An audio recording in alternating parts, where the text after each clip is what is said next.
नमस्कार दोस्तों। आज जो कविता आपके समक्ष लाई हूँ उसका शीर्षक है मेरी अनसुनी कविता।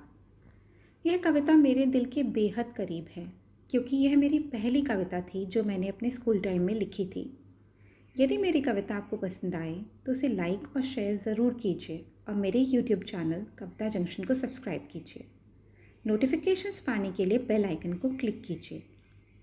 तो आइए सुनते हैं मेरी अनसुनी कविता। एक दिन मैंने अपनी सहेली के यहाँ जाने की सोची।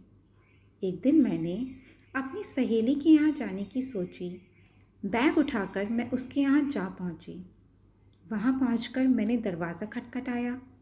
दरवाज़ा खोला तो मेरी सहेली ने सामने मुझे पाया। वह मुझे देख थोड़ा घबराई और मेरे हाथ में लंबा सा कागज़ देख थोड़ा चकराई। खैर, बड़े अनमने मन से उसने मुझे अंदर बुलाया और सामने रखी एक कुर्सी पर बिठाया। मैंने कुछ देर इधर उधर नज़र दौड़ाई और बिन पूछे रह ना पाई।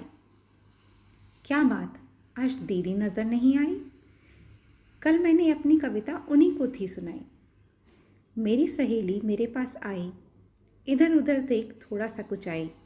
बोली, कल तेरे जाने के बाद दीदी को डॉक्टर के ले जाना पड़ा। वो तेरी कविता सह ना पाई, उसे अस्पताल में दाखिल कराना पड़ा। मेरी सहेली बोली, कल तेरे जाने के बाद दीदी को डॉक्टर के ले जाना पड़ा। वो तेरी कविता सह ना पाई, उसे अस्पताल में दाखिल कराना पड़ा। यह सुनकर मैं थोड़ा सकुचाई, पर मैं इस सोच में थी कि मैंने अपनी नई कविता तो किसी को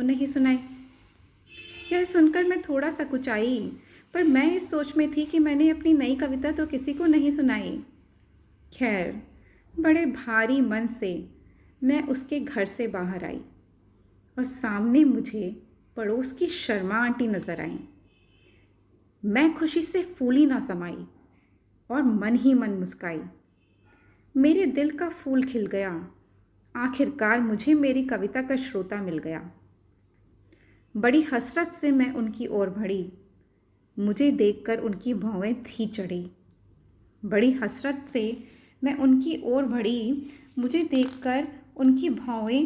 चढ़ी। मेरे कुछ बोलने से पहले उन्होंने अपनी मसरूफ़ियत की दास्तां बताई और वहाँ से फ़ौरन चली आईं।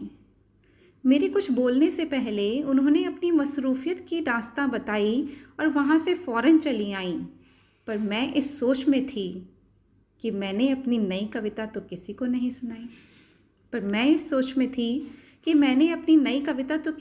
सुनाई। ऐसे किस्से होते रहे बारंबार।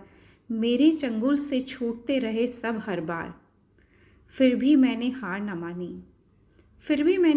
मानी।